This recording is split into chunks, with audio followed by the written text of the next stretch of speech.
Hey everybody, it's Chris McKee, the Nomadic Nutritionist, and tonight I wanted to show you a really quick meal for those of you who work and come home and you need to cook dinner fast. This is a great meal. It's fall. Everybody loves fall, and I know I posted on my Facebook page what you guys love in the fall, and you said soup. So I thought I'm going to show you one of my favorite soups. Now we are in the northeast corner of Nevada tonight, and it is definitely fallish here. We're at 6,000 feet elevation, and so it's snow on the mountains around us, and it's going to be pretty cold tonight, and so soup is on the menu. But I know some of you in Texas, it's starting to cool off, and maybe not quite in Arizona and Florida, but pretty soon you guys are going to be wanting soup. So I wanted to show you this recipe. Now, what makes this fast is buying this banana squash pre-cut. And you can find it in almost all your grocery stores now. And it's over in the section where they have the little containers of pre-cut carrots and celeries and the little sticks. It's usually in a little plastic container. And that's just about the right amount. Also, Costco has it in their walk-in cold case for their vegetables. If you buy that much banana squash, you can double this recipe and freeze half of it. So all you're going to do is you're going to get that pre-cut squash and you're going to put it on a big cookie sheet. Now I have a really tiny oven, so I had to do this in batches, but you could put this on a big cookie sheet or a roasting pan. So it's your cut up banana squash, 2 onions, 2 cloves of garlic, and 2 green apples. And then you drizzle some olive oil, like a couple tablespoons of olive oil over all of this. Mix it all up with your hands, and then you're going to sprinkle this with pink Himalayan salt. I'm a super fan of pink Himalayan salt. Once you try this, you'll never go back to regular salt, not even sea salt. And you're going to sprinkle it with that, and then you're going to sprinkle it with a little chili powder, just to give it a little kind of a kick. And you could even do a little cayenne on there if you wanted to. It makes it a really nice dish.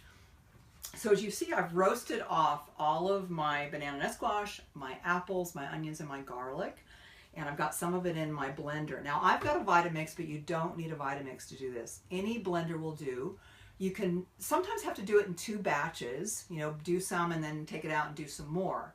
And then when you're done blending, you're just going to put it back in a saucepan to heat it up. Now what you use for your base, I actually prefer to use a vegetable broth. But again, we are in Ely, Nevada. We have a little tiny store, and I didn't find any organic vegetable broth, so I'm using chicken broth tonight, which I'm sure will work just fine. I usually buy the low sodium so that I can season it again with my pink Himalayan salt that I like. And so what I'm going to do is put all of this in the blender, pour this in, and blend it until it's smooth. And it will take all of this to do that. So this is a pretty big blender. So again, you might need to do this in batches. And then when it comes out, put it in your saucepan, warm it up, and then here's some fun things to put on top. You never would probably think about putting pesto sauce on banana squash soup, but actually it tastes really good. And you just put like a teaspoon in a bowl and swirl it around, and it's really good. Another thing that's fun to put on there is maybe a tablespoon of some Greek plain yogurt.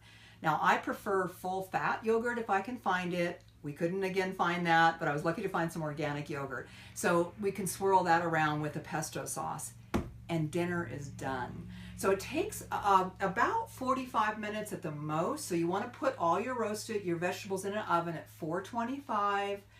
And then about halfway through, you're going to turn those and toss them so that olive oil gets all mixed in.